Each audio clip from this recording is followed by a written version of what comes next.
मंत्री झाल्यानंतर पहिल्यांदा मी हॉस्टेलचं भूमिपूजन करतोय, तेही वर्ध्यापासून सुरुवात करतोय.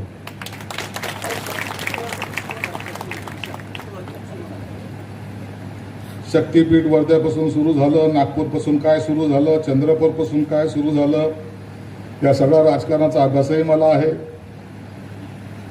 म्हणून नागपूर हे शहर किंवा विदर्भ हे सगळ्या कामामध्ये अग्रेसर असतं हा माझा समज आहे.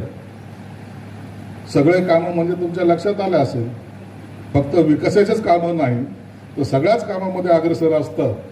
मग ते राजकारण असो, समाजकारण असो. म्हणून विदर्भाला येताना थोडंसं विचार करून यावं लागतं. माणसं हुशार आहेत, कधी कुठं अडचणीत आणतील सांगता येत नाही. आणि म्हणून मी या ठिकाणी आज आलो तर येताना पहिला विचार केला की आपण जेव्हा विदर्भात चाललोय तर काय काम कॉन्क्रीट हे केलं पाहिजे. मी जेव्हा या खात्याचा मंत्री झालो त्या टायमाला नेमकं काय केलं पाहिजे हा प्रश्न माझ्या समोर होता.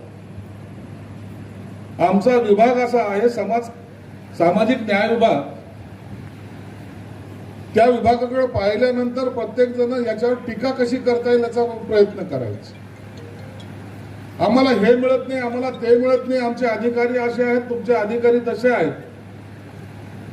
आणि जणू काही हे सगळे अधिकारी आरोपी आहेत की काय अशा भावनेतून या खात्याकडे पाहिलं जायचं.